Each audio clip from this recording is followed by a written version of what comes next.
మన దేశము పవిత్రమైన భారతదేశము ఏషధర్మ సనాతన అని చెప్పి ఈ ప్రాచీనమైన సనాతన ధర్మంలో భగవంతుణ్ణి మనం అనేక స్వరూపంలో పూజన చేస్తున్నాము. రావి చెట్టులో మూలతో బ్రహ్మరూపాయ, మధ్యతో విష్ణు రూపిణే, అగ్రత శివరూపాయ, వృక్షరాజాయ తే నమః అని చెప్పి బ్రహ్మ విష్ణు మహేశ్వరుని పూజన చేస్తున్నాము. వీటిలో కూడా సోమవారము అమావాస్య వచ్చినప్పుడు విశేషంగా ఉదయంలో ప్రదక్షిణం చేసి సత్సంతాన ప్రాప్తి అన్నిటి కోసము మనం పూజలు చేస్తున్నాము. విగ్రహంలో భగవంతుణ్ణి పూజన చేస్తున్నాము. విఘ్నేశ్వరుడు, శివుడు, అమ్మవారు, సూర్యుడు, మహావిష్ణు, సుబ్రహ్మణ్య స్వామి ఇట్లా అనేక దేవతామూర్తుల్ని సప్తమాతృక బ్రాహ్మీ, మాహేశ్వరీ చైవ కౌమారీ వైష్ణవీ తథా వారాహి చ తథేంద్రాణి చాముండా సప్తమాతరః అని చెప్పి మాతృకా దేవతల్ని మనం సప్తమాతృకల్ని పూజలు చేస్తున్నాము. గ్రామంలో అనేక గ్రామాల్లో సప్తమాతృకా దేవస్థానాలు, అమ్మవారి గుళ్ళు ఉంటాయి. అలా మన ఇంటిలో పూజ చేస్తున్న పూజ పేరు మన కుటుంబం కోసం, మన కోసము మంచి ఆరోగ్యం పూజలు చేస్తున్నాము. గుడిలో పూజ చేసేది పరార్థ పూజ అంటారు. పరార్థ పూజ అంటే ప్రజలందరి కోసము, ప్రతి గ్రామంలో ఉండే గుడిలో పూజ చేస్తున్న లాభము, దాని యొక్క ఫలితము అక్కడ ఉండే ప్రజలందరికీ కూడా, ప్రజలు మాత్రమే కాదు, ఆవులు మేకలు అందరికీ కూడా షన్నో అస్తు ద్విపదేశం చతుష్పదే అని చెప్పి 2 కాలు ఉండేవాళ్ళకి, 4 కాలు ఉండేవాళ్ళకి అందరికీ కూడా సుఖము, శాంతి, ఆరోగ్యము, సుముఖత అన్ని కలుగుతుంది. ప్రకృతి, చెట్టు, తీగ అన్నిటికీ కూడా మంచిది కలుగుతుంది. అలాంటి పరార్థ పూజ కోసము ఆ రోజుల నుంచి మన శాసకులు అక్కడ నిత్యము ధూప దీప నైవేద్యాలు జరగాలి, వేద పారాయణం జరగాలి, పురాణ ప్రవచనం జరగాలి అని చెప్పి ఏకాదశి దేనికోసం మనం ఉపవాసం చేస్తున్నాము. షష్ఠి సంతాన ప్రాప్తి కోసం ఎందుకు పూజలు చేస్తున్నాము.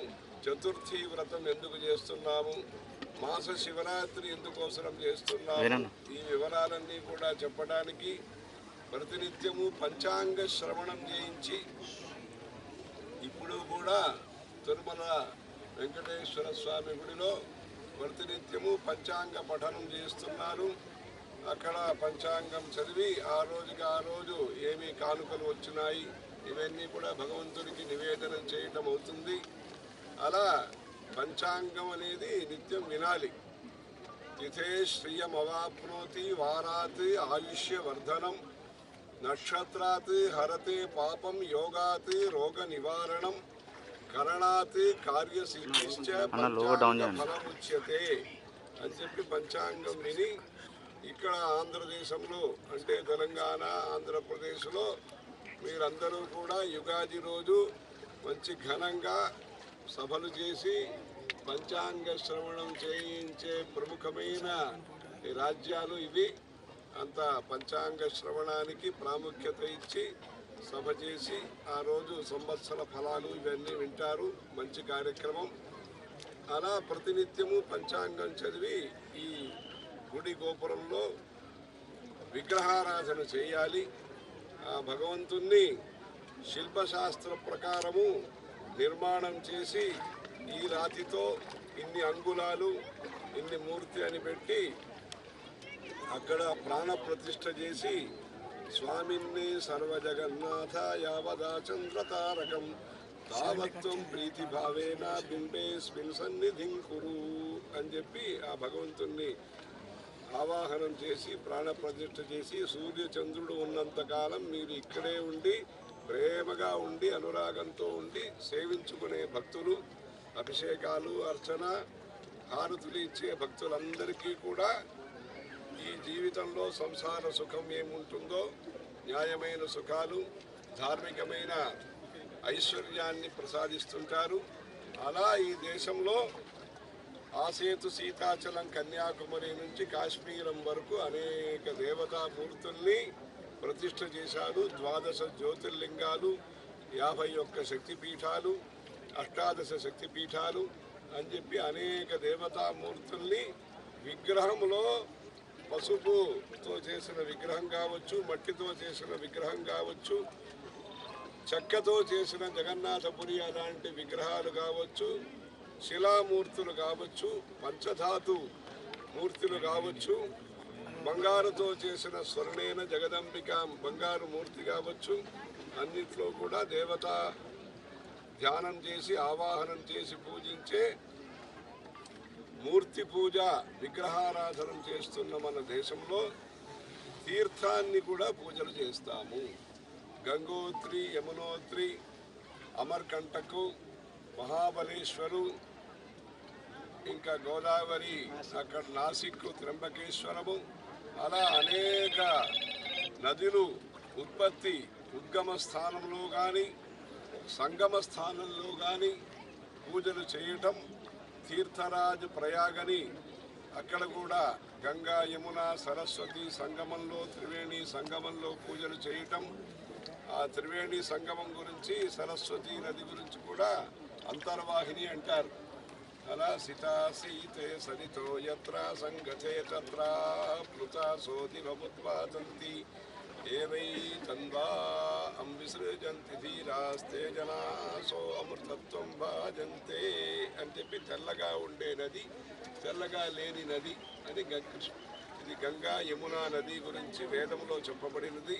అంత అద్భుతమైన పవిత్రమైన సంగమ క్షేత్రాలు ఉంటాయి. సంగమేశ్వరుడు అని కూడా తమిళనాడులో ఒక శివక్షేత్రం ఉంటుంది, సంగమేశ్వరుడు అని పేరు. అలా ఇక్కడ తెలంగాణ రాజ్యంలో మహారాష్ట్ర సీమ ఇక్కడ 5 జ్యోతిర్లింగాలు ఉండే మహారాష్ట్ర ప్రదేశం నుంచి ఇక్కడికి విచ్చేసిన గోదావరి, దక్షిణ గంగా, ప్రాణహిత, ప్రాణద, ప్రాణరూపిణి అని లలితా సహస్రనామంలో చెప్తారు. అలా ప్రాణం అనేది చాలా ముఖ్యం, శరీరానికి చాలా ముఖ్యమైనది ప్రాణం అంటారు. అలా ఈ ప్రాణాహుతి అని నిత్యం మనం భోజనం చేస్తున్నప్పుడు ప్రాణాహుతి, ప్రాణాయ స్వాహ, అపానాయ స్వాహ, ధ్యానాయ స్వాహ, ఉదానాయ స్వాహ, సమానాయ స్వాహ అంటారు.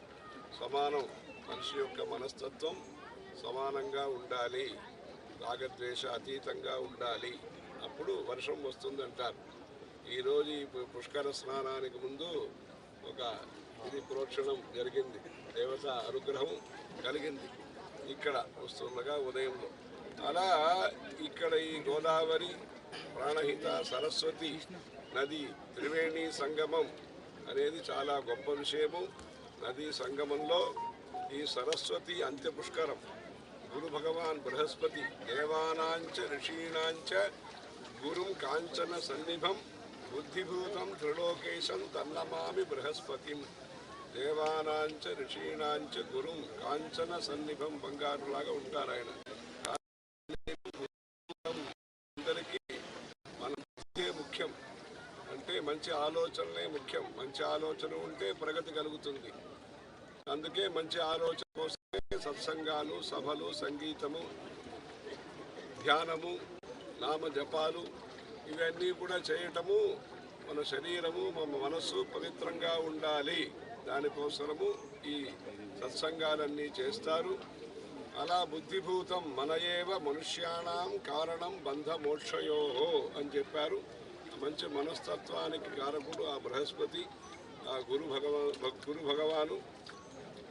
ఆయన సంచారం చేస్తూ ఉంటారు. ఒక్కొక్క సంవత్సరం ఒక్కొక్క రాశిలో సంచారం చేస్తూ ఉంటారు. అలా మిథున రాశిలో సంచారం చేసి ఇప్పుడు కర్కాటక రాశికి ఆయన ప్రవేశం చేయబోతున్నారు. ఈ ఒక సంవత్సర కాలము ఈ సరస్వతీ నది దేవతగా ఆయన వారి యొక్క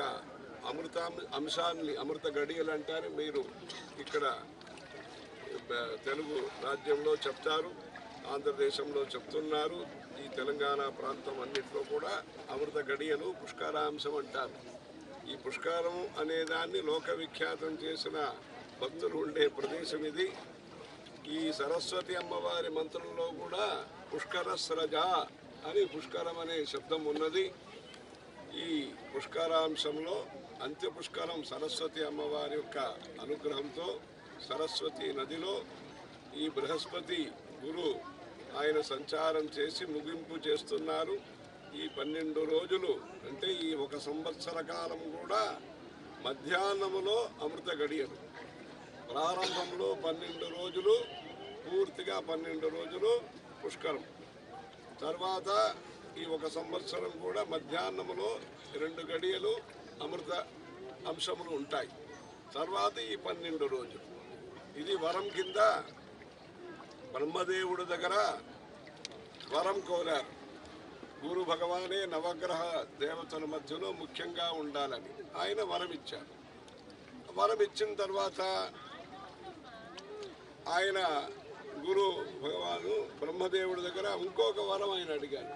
మీ చేతిలో ఒక కలశం ఉన్నది, ఆ కలశం కూడా నా దగ్గరికి ఇచ్చేసేయండి అన్నారు. ఆ బ్రహ్మదేవుడు సరే అన్నారు. సరే అంటే ఆయన ఇచ్చిన స్వామి వరం ఇచ్చిన పూజారి వరం ఇవ్వాలంటారు కదా. ఆయన ఇచ్చిన ఈ కలశము నేను వెళ్ళను, మిమ్మల్ని వదిలిపెట్టి వెళ్ళను అని చెప్పి ఆ అమృత కలశం, అమృతాంశం. తర్వాత ఆయన ఏమి చెప్తే తర్వాత ఏర్పాటు చేసి మధ్యాహ్న కాలంలో ఇలా వెళ్తారు.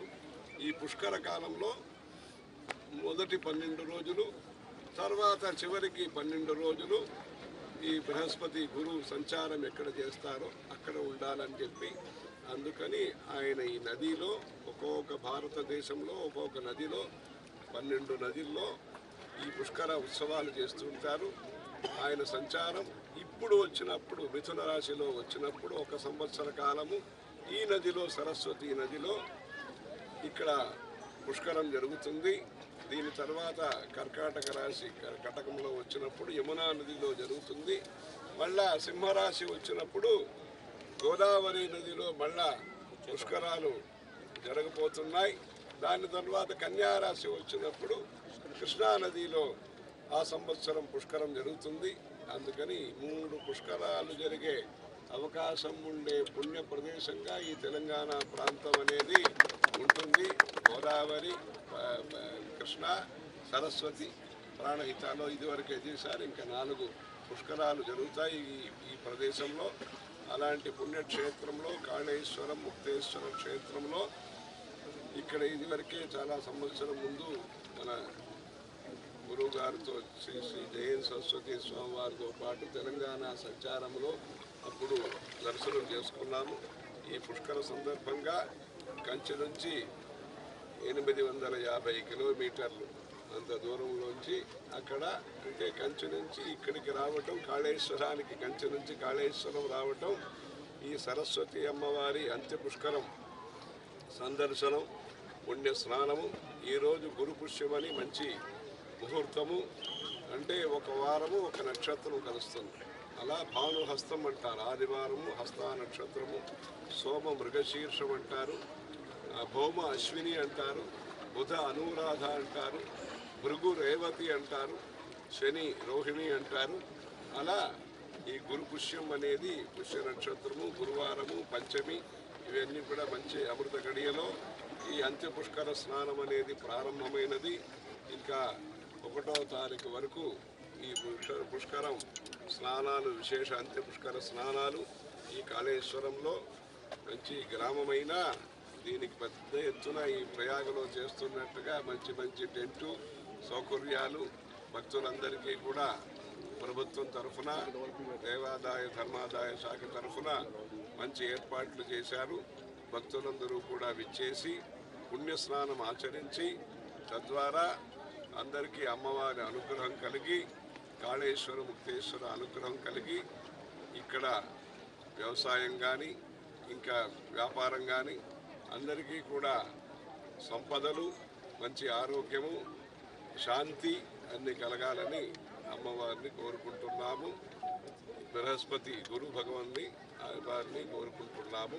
ఇప్పుడు సరస్వతి పూజ జరిగింది. ఇప్పుడు సరస్వతి అమ్మవారికి ఈ వస్త్ర సమర్పణం చేసి ఈ అంత్య పుష్కరం ఈ స్నానంలో అందరికీ సర్వమంగళ మాంగళ్యే శివే సర్వార్థ సాధికే శరణ్యే అన్న లోగో లోగో అని చెప్పి గ్రామమైన ఇంటి సౌకర్యం విస్తృతమైన ఏర్పాట్లు చేశారు.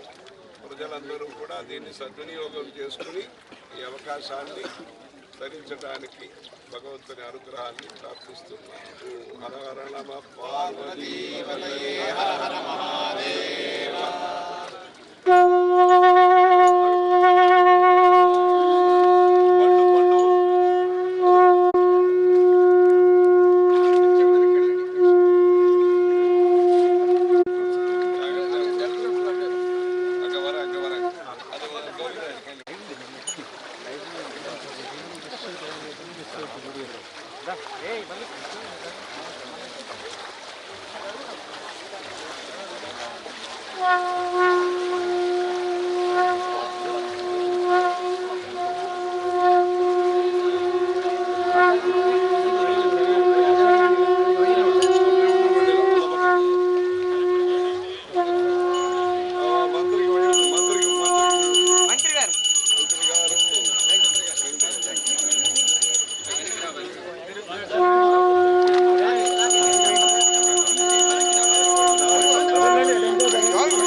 मोबाइल